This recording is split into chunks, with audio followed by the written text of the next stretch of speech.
মোক খালি এটা লাষ্ট কথা কৈছিলে সেই লগত কথা পাতি থাকোঁতে তাই কৈছে মই মানে তাই ট্ৰান্সফাৰৰ কাৰণে কথা পাতি আছিলোঁ তাই কৈছে মোক পুপু বুলি মাতে পুপু মই ইয়াতে থাকিব নোৱাৰোঁ মই ভাবিছোঁ তাই বঙাইগাঁৱত থাকিব নোৱাৰে সেইকাৰণে মই কৈছোঁ মই ট্ৰান্সফাৰৰ কথা পাতিছিলোঁ 1 মাহত হৈ যাব দিয়া তাই যে দুটিয়াত থাকিব নোৱাৰোঁ বুলি কৈছিলে মই বুজিব নোৱাৰিলোঁ মানে মোৰ সেইটোৱে দুখ লাগে মই যদি অলপ বুজি পালোঁ তাইক বঙাইগাঁৱৰ কথা কোৱালে মোৰ দুনিয়াত থাকিব ইচ্ছা নাই মই তেতিয়া হয়তো চাগে লগে লগে গৈ বঙাইগাঁৱত তাইক লৈ আহিলোঁ হয় কিন্তু তাই মানে নক'লে সেইটোৱে মোৰ অলপ দুখ থাকি গ'ল আৰু তাইক বচাব নোৱাৰিলোঁ কিন্তু মই এটাই মানে বিচাৰিম যে খালি এই মানুহকেইজনে যাতে বেইল নাপাওক বা এটা লিগেল একশ্যন হওক মোৰ কাৰো ওপৰত কমপ্লেইন নাই মোৰ কোনো ডিপাৰ্টমেণ্টৰ ওপৰত কমপ্লেইন নাই মই কণ্ট্ৰেক্টৰজনকো কণ্ট্ৰেক্টৰজনক তাই পাৰ্চনেলিও ভাল পায় তাইক মানে নিজৰ ছোৱালী নিচিনা টংকেশ্বৰ দা কণ্ট্ৰেক্টৰ যিজন মেইন মানুহ ছাইডত ৰাখে তেওঁক নিজৰ ছোৱালী নিচিনা মাতে তাই বেংগলোৰ গৈছে চাৰ্ট কিনি লৈ আহিছে তাইক বিহু খাবলৈ মাতে মৰম কৰে ইমান কণ্ট্ৰেক্টৰজনৰ অকণো হেৰেছমেণ্ট নাই কিন্তু এইকেইটা মানুহে কৈ থাকে আমি যামগৈ তুমি বিলটো দিয়া তাই সেইকেইটা মানুহৰ হেৰেছমেণ্টত তেওঁলোকৰ কি পাৰ্চনেল বেনিফিট মই নাজানো তেওঁ বেক ডেটতো চাইন কৰিব তেওঁলোকে ৰেডি আছে এনেকৈ হেৰেছমেণ্ট নিদিয়ে নহয় আৰু যদি দিবলৈ আছে SDOটো নিজেও ছাইডটো লৈ ল'ব পাৰে তেওঁ লোৱা নাই তেওঁ মেডিকেল কলেজটো তেওঁৰ নামত আছে কিন্তু সেইটো লোৱা নাই সেইটো মানে বেলেগৰ ওপৰত জাপি দিছে আৰু নিজৰ মেডিকেল কলেজৰ MB তাইক লিখিব দিয়ে আপোনালোকে হেণ্ড ৰাইটিং চাব পাৰে MBত তাইৰ নামত আছে মই 100% গেৰেণ্টি দি ক'ব পাৰিম তাই সেইবিলাক কামো কৰি থাকিব এইবোৰ কামো কৰি থাকিব মিটিং গুৱাহাটীত মিটিং হয় হেৰিয়ে খুৰীয়ে কৈছে ৰুদ্ৰপাঠকৰ মানুহ আহিছে সেইবোৰত এক্সিকিউটিভ ইঞ্জিনিয়াৰক চিঠি পঠাইছিলে স্পৰ্টছ মিনিষ্টাৰে সেইবোৰত এছিষ্টেণ্ট ইঞ্জিনিয়াৰক পঠিয়াই নেকি এক্সিকিউটিভ ইঞ্জিনিয়াৰ আহিব লাগে ন এছিষ্টেণ্ট ইঞ্জিনিয়াৰক পঠিয়াইছে সেইবোৰত তাই কেনেকৈ জানিব সেইবোৰ চম্ভালিব পাৰিব নেকি ইমান সৰু ছোৱালীজনীয়ে সেইবোৰ আৰু মানে মুঠতে SDO ইঞ্জিনিয়াৰ হেৰেছমেণ্ট বাকী কাৰো প্ৰব্লেম নাই আপুনি অফিচৰ কলিগ কেইজনকো সুধিলেও গম পাব যিজন অন্তৰংগ বন্ধুৰ কথা কৈ আছে তেওঁ একেলগে পঢ়া প্ৰত্যেক দিনাই তেওঁলোকে কথা পাতি প্ৰতিটো কামৰ খা খবৰ লৈ থাকে দুয়ো যিহেতু একেলগতে পঢ়া শুনা কৰিছিলে গতিকে মই আপোনাৰ ওচৰলৈ আহিছোঁ গতিকে শেষৰ কথা বতৰা আপোনাৰ লগতে হৈছিলে মানে আপুনি কি গম পাইছিলে আপুনিতো কথা পাতোঁতে তেনেকুৱা ধৰণৰ কিবা তেনেকুৱা এটা সিদ্ধান্ত ল'ব যেন লাগিছিলে নেকি বা তেনেকুৱা হেঁচাত থকা যেন লাগিছিলে নেকি সেইদিনাখন তেনেকুৱা মানে আমি কথা পাতিছিলোঁ আমি সদায় ৰাতি 11টামান বজাৰ পৰা কথা পাতোঁ আৰু আমাৰ ফোনটো মানে লাগিয়ে থাকে ফোনটো যেতিয়ালৈকে কাটা নাযায় তো জেনেৰেলি 3 ঘণ্টা ফোনটো লাগি থাকে 3 ঘণ্টাৰ পিছত কাটা যায় সেইদিনাখনো ছেইম ডে হৈছিলে তো তেনেকৈ মই ফোন কৰি আমি আধা ঘণ্টামান কথা পাতিলোঁ তাই ক'লে বাহঁতো আহিব তো তুমি পাৰিলে এপাক তুমিও আহিবা এনেকৈ আৰু দেই মই ভাবিলোঁ হ'ব ঠিক আছে ময়ো যাম মই মানে ভাবিলোঁ মই গাড়ী লৈ যাম তাৰপিছত মই সেনেকৈ বুলি ভাবিছিলোঁ তাৰপিছত সেইখিনি অলপ আধা ঘণ্টামান কনভাৰচেশ্যন হ'ল তাৰপিছত তাই মানে এটা ছিৰিজ চাইছিলে পঞ্চায়ত বুলি সেইটো তাই মানে চাব ধৰিলে তাৰপিছত ময়ো বেলেগ অলপ কামত ধৰিলোঁ কিন্তু আমাৰ ফোনটো লাগি আছিল দেই তাৰপিছত তাই সেইদিনাখন মানে মৰ্ণিং এৰাউণ্ড 6:30মান বজাত উঠিছিলে তাৰপিছত সেইকাৰণে তাই মোক 12:30মান বজাত ক'লে মোৰ টোপনি ধৰিছে মই শুই যাওঁ দিয়া যিহেতু মৰ্ণিং জল্দি উঠিছে মই কেনে ক'লোঁ হ'ব দিয়া তুমি শুই থাকা মই অলপ দেৰিকৈ শুম তাই ক'লে হ'ব ঠিক আছে তাৰপিছত ফোনটো কিন্তু লাগি আছে মোৰ ইয়েৰফোনো লাগি আছে তাৰপিছত মই 1:45 মানত মই মানে শুই দিলোঁ আৰু মোৰ টোপনি গ'ল মানে গুচি গ'ল আৰু মানে তাৰপিছত তাইও শুই আছে মাত চাত একো অহা নাই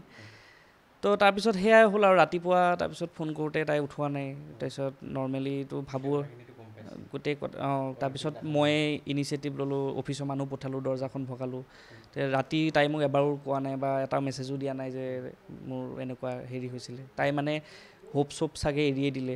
অনিয়ম মানে তেনেকুৱা প্ৰজেক্টটোত অনিয়মৰ কথা মোক তাই আজিলৈকে কোৱা নাই কিন্তু কথাটো হৈছে তাই মোক এটা কথা কৈছিলে SDO ইঞ্জিনিয়াৰ পেছাৰ মানে কথাটো কি হ'ল তাই প্ৰথম কথা তাই চাকৰি জইন কৰা 2 মাহৰ পিছতে তাইক এটা 12 কোটি টকাৰ প্ৰজেক্ট দি দিলে তো তাই বাৰে প্ৰতি কৈছিলে ছাৰ মই এইটো চম্ভালিব নোৱাৰিম মই ইমান ডাঙৰ মোৰ ছাইড এক্সপিৰিয়েঞ্চ নাই SDO ছাৰে যাৰ লগত ক্ল'জ কণ্টেক্ট ইঞ্জিনিয়াৰ ছাৰৰ লগততো কণ্টেক্ট নাথাকে ন তো SDO কৈছে নাই মইতো আমিনুল ইছলাম ছাৰে কৈছে যে মই তোমাক হেল্প কৰিম মই আছোঁ নহয় কিয় চিন্তা কৰিছা মই তোমাক অকলে এৰি নিদিওঁ নহয় তো সেইটো সাহসতে তাই ল'বলৈ বাধ্য হ'ল প্ৰথম কথাটো একো PWD ট্ৰেইনিং এটা দিয়া নাই তাইক সোমোৱাৰ লগে লগে যিটো ট্ৰেইনিং দিব লাগে একো কাম নাজানে জিৰ' নলেজ DSRখনো পঢ়িব নাজানে তো তাইক সেইটো কাম দি দিছে তাৰপিছত তাই ফিল্ডত যায় ড্ৰয়িংবিলাক বনাবলৈ থাৰ্ড পাৰ্টি মানুহ ৰাখিছে এজেঞ্চি কনচালটেঞ্চি একদম ড্ৰয়িংটো ভুল এটাও শুদ্ধ নাই ফিল্ডৰ লগত একো নিমিলে তাৰপিছত তাইক SDO গৈ কয় ছাৰ আপুনি কওক কনচালটেণ্টক ঠিক কৰি দিব কৈছে কনচালটেণ্টে পইচা লৈ গুচিয়ে গ'ল কৈছে কনচালটেণ্টেতো ৰেছপণ্ড নকৰে ভালকৈ সেইটো দায়িত্ব কাৰ এছিষ্টেণ্ট ইঞ্জিনিয়াৰজনে ক'লে শুনিব নে যোনে ৱৰ্ক অৰ্ডাৰটো দিছে তেওঁ ক'লে শুনিব কিন্তু তেওঁলোকৰ ফালৰ পৰা একো নাই এখন চিঠি নিলিখে যে কনচালটেণ্টক যে তোমালোকে আহা ঠিক কৰি দিয়া তেওঁলোকে পইচা পাইছে ন নাই তো তাই মানে উপায় নাপায় পিছত নিজে কৰি থাকে SDO কয় একো নাই তুমি শিকা তুমিতো শিকা অপৰচুনিটি পাইছা ন কিন্তু অপৰচুনিটি ইমান এটা ডাঙৰ কাম অপৰচুনিটি নহয়তো এইটো হেৰেছমেণ্ট হয় তাৰপিছত তাই তথাপি তেনেকৈ কৰিব ধৰে কষ্ট মষ্ট কৰি ময়ো কিছু ক্ষেত্ৰত হেল্প কৰি দিছোঁ বাট মানে পাৰা নাই তাৰপিছত সেইবিলাক তথাপি ডিল কৰি আছিল চামহাও মানে দুখ চুখ লাগিলেও বাট এক্সট্ৰিমটো হৈছে লাষ্ট 2 মাহত 2-3 মাহৰ পৰা দেই যেতিয়া পঞ্চায়ত ইলেকশ্যন আহিছিল SDO ইঞ্জিনিয়াৰ ট্ৰান্সফাৰ হ'ব ধৰিছিলে তেতিয়া সেইখিনি সময়ত মানে তুমি বিল দিয়া যিমান কাম হৈছে অলপ বেছি ধৰি বিল দি দিয়া ট্ৰান্সফাৰ হোৱাৰ কাৰণে তাৰ আগে আগে বিলটো উলিয়াবৰ কাৰণে তেওঁলোকে একজেক্টলি তেওঁলোক ট্ৰান্সফাৰ হোৱাৰ আগতে মানে বিলটো ৰিলিজ কৰিব লাগে কিন্তু কণ্ট্ৰেক্টৰ ফালৰ পৰাও প্ৰেছাৰ নাই কণ্ট্ৰেক্টৰক ফোন কৰে হ'ব দিয়া দিবা আৰু কণ্ট্ৰেক্টৰে তেনেকৈ কয় কাৰণ কণ্ট্ৰেক্টৰজনৰ পইচাই বহুত তেওঁ সেই ইমান টকা বিলত ইমান মাথা নামাৰে তেওঁ খালি এইটোৱে কয় দিবা যোৱা এনেকুৱা কিন্তু SDO নাই তুমি এতিয়া ৱৰ্কিংটো ক্লিয়াৰ কৰা ৱৰ্কিংটো ক্লিয়াৰ কৰিবলৈ হ'লে কামখিনি প্ৰথমে ফিল্ডত হ'ব লাগিব কিন্তু ফিল্ডতো 100% কাম হোৱা নাই তো তাই কৈছে মই কেনেকৈ বনাম কৈছে তুমি এটা ৰাফকৈ ধৰি বনাই দিয়াচোন পিছত হ'ব এনেকুৱা তাৰপিছত মাজতে ছাপ্লিমেণ্টাৰী এষ্টিমেট এটা এপ্ৰুভ কৰিছে তেতিয়া SDO কয় তুমি একো নাই তুমি চিন্তা কৰিব নালাগে তুমি বিলটো দি দিয়া মই ইয়াতে ইঞ্জিনিয়াৰ বনিম 100% চিয়'ৰ তাইক ভাৰ্বেলি কৈছে সেইটো কথা তাৰপিছত সেইটো চাগে হয়তো অফিচৰ 2-এজন কলিগে তাই জানেও আজি কয় নে নকয় মই নাজানো কিন্তু জানে 3জনৰ মাজতে ডিছকাশ্যন হয় এই কথাটো দেই 3-4জন আছে কলিগ তাৰপিছত কয় একো নাই ইঞ্জিনিয়াৰ মই ইয়াত বনিম ইঞ্জিনিয়াৰ ছাৰ প্ৰমোশ্যন হ'ব AC বনিব মই SDO ইঞ্জিনিয়াৰ বঙাইগাঁৱতে বনিম মই থাকিম নহয় এটা কিয় চিন্তা কৰিছে বিল দি দিয়া পিছত কণ্ট্ৰেক্টৰটো কাম কৰিবই ন তাৰপিছত ছাৰ মই কেনেকৈ দিম মইতো নোৱাৰিম এনেকুৱা টাইপৰ তাইতো বহুত দৃষ্টিত চাগে গোটেই ভুলবোৰ ধৰা পৰিছে কাম সম্পূৰ্ণ হোৱা নাই যিহেতু আৰু ক'ৰবাত চাগে ভুলো হৈছে গতিকে সেই কামবোৰ সম্পূৰ্ণ নকৰাকৈ ৱৰ্ক এষ্টিমেটটো কেনেকৈ বনাম সেই কথাটো চাগে তেওঁ ক্ৰিয়া কৰি আছে ভুলটো হৈছে নাই এইটো গম নাপাওঁ খালি এইটো কৈ আছে যে ৱৰ্কিংটো কমপ্লিট কৰিব দিছে মানে কামখিনি কমপ্লিট নহয় এতিয়া আপুনি বস্তু এটা এজিউম কেনেকৈ কৰিব যে কিমান কি ফ্ৰেম লগাব এলুমিনিয়াম লগাবনে টাইলছ লগাবনে পইচাটো ট্ৰাছ লগাবনে কি লগাব আপুনি এজিউম কৰি বনাব লাগিব যিটো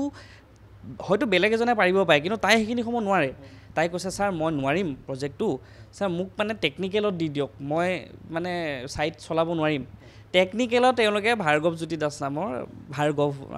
দাস নামৰ এজন এছিষ্টেণ্ট ইঞ্জিনিয়াৰ ৰাখি থৈছে ল'ৰা এজনক টেকনিকেলত ৰাখিছে ছোৱালীজনীক ফিল্ড চলাব দিছে অকণমানটো কমন চেঞ্চ থাকিব লাগে ন অলপ বস্তুবিলাক অলপ তেনেকৈ চিন্তা কৰিব লাগে তো তাই বাৰে প্ৰতি ৰিপিটেড ৰিকুৱেষ্ট কৰিছে যে মোক ছাৰ টেকনিকেলত দি দিয়ক মই লাগিলে 10 ঘণ্টা কাম কৰিম ছাৰ কিন্তু নাই নিদিয়ে SDOয়ে আপোনালোকে চাব পাৰে মই আজি লাইভ কৈছোঁ নিজৰ পাৰ্চনেল কামো কৰে তেওঁ নিজৰ ছাইট আছে বঙাইগাঁও আপোনাৰ মেডিকেল কলেজখন তাৰ MB যোশীদাত আছে লিখে হেণ্ড ৰাইটিং চালে গম পাব সেইবোৰ তাই পাৰ্চনেল কাম নহয় ন সেইবোৰ কামো দি থাকিব তাই সেইবোৰ আৰু MBখন চাব 3-4খন MB বিল্ডিঙৰ জানে এটা এখন বিলত 3খন MB লিখিব লাগে তাই সেয়া MB লিখি থাকিব তাৰপিছত সেইকেইদিন একো নকয় দুদিনৰ পিছতে ৱৰ্কিংটো হ'লনে ছাৰ মইতো MB লিখি আছিলোঁ MB লিখি আছা তুমি তথাপিতো কৰিব লাগে ন হেণ্ড অকণমানো কমন চেঞ্চ নাই অকণমানো নাই কেনেকৈ কৰিব এনেকুৱা এজন ছুপিৰিয়ৰ অফিচাৰ হয় নেকি তেওঁ প্ৰব্লেম এটা হ'লেতো ছুপিৰিয়ৰকে ক'বগৈ ন তেওঁতো গৈ পেলাই চিফ ইঞ্জিনিয়াৰ ছাৰক নকয় গোটেই কথাবোৰ আপোনাক কৈছিল ন মানে কেনেকৈ আচলতে ৱৰ্ক এষ্টিমেটটো বনাই দিব লাগে বুলি তেনেকৈ হয় তেওঁ কৈছিলে তাৰপিছত মই তেতিয়া কৈছোঁ যে তুমি এটা কাম কৰা তুমি ছাৰক ভাৰ্বেলি কৈ থাকিলে তুমি ৰিটেন দিয়া ছাৰ আমুক প্ৰব্লেম পাইছোঁ সেইটো কোৱা মই ৰিটেন কেনেকৈ দিম মোকতো ধমকি দিব কাৰণ মাজতে এজন SDO আহিছিলোঁ বেলেগ এটা হেৰিত তেওঁ মানে ইঞ্জিনিয়াৰ এগেইনষ্টৰ ৰিটেন লিখোঁতে তেওঁকো মানে তেনেকুৱা কোৱা নিচিনা হৈছিল আৰু ৰিটেন মই কেনেকৈ দিম মই মুখেৰে কৈছোঁ ছাৰেতো কৰিম বুলিয়ে কৈছে কিন্তু কেতিয়াও নকৰিলে তাৰপিছত লাষ্টত গৈ যেতিয়া ক'লে যে ৱৰ্কিংটো দিব নোৱাৰিলে তাৰপিছত তেনেকুৱাতে ভগৱানৰ কৃপাত তেওঁ ট্ৰান্সফাৰ অৰ্ডাৰটোৱে ওলাই গ'ল মানে যদিও ভাবা নাছিলে এসপ্তাহমান আগতে তেতিয়া তেওঁলোকে এটা নক'বলগীয়া কথা কৈছে তাই মোক যিটো কৈছে আৰু তাই কৈছে একো নাই তুমি আৰু 3 দিনৰ ভিতৰত হ'লেও পাৰিলে উলিয়াই দিয়া মই বেক ডেটত চাইন কৰি দিম মোৰ ট্ৰান্সফাৰ হৈ গ'ল কিন্তু মই বেক ডেটত চাইন কৰি দিম ইছ্যু ডেট এটা লৈ ল'ম তুমি দি দিয়া তুমি কৰি দিয়া 3 দিন 5 দিনমান আছে ন 15 দিন ট্ৰান্সফাৰ অৰ্ডাৰহে ওলাইছে মই তেতিয়া কৈছোঁ ট্ৰান্সফাৰ অৰ্ডাৰ ওলোৱাৰ পিছত কোনো বিল দিব জেনেৰেলি নোৱাৰে আৰু বেয়া কথা হয়তো দিয়াটো তাৰপিছত একো নাই ছাৰে কৈছে বেক ডেটত দিম বুলি এতিয়া মোক মানে সেইকেইদিন যে তাইক মানে বহুত কামোৰ দিছে হয় সেইকেইদিন মানে আৰু আজিৰ পৰা চাগে 10 দিনমান তাৰপিছত যোৱা সপ্তাহ মানে 2 সপ্তাহমান হৈছে আৰু তাৰপিছত ভিতৰৰ পৰা সোমাই আছে তাৰপিছত আৰু সেইটোৱে তাই পিছত আৰু লাষ্ট এসপ্তাহতো তাই কথা কোৱা আমাক বাদেই দি দিলে তাই চাগে ভাবিয়ে ল'লে যে কিনো ক'ম আৰু মাহঁতেও বুজি নাপাব ময়ো বুজি নাপাম সেইখিনি কথাই কিমান ক'ম তো লাষ্ট এসপ্তাহত তাই মানে কমপ্লেইনেই কৰা বাদ দি দিলে আমি ভাবিছোঁ চব ঠিকেই হৈ গ'ল নেকি SDO ইঞ্জিনিয়াৰ ট্ৰান্সফাৰ হোৱাৰ পৰা কিন্তু ঠিক হোৱা নাই নাই একো নক'লে তাই সেই নোটটোতে লিখি থৈ গৈছে আৰু তোমালোকক আৰু মই ক'ব নোৱাৰোঁ আৰু মানে মই ভাগৰি গৈছোঁ মোৰ আৰু একো ক'ব মন নাই তো তাই সেইটো কাৰণে চাগে সেইদিনাখন একোৱেই নক'লে তাই সেই ষ্টেপটো বাচি তাই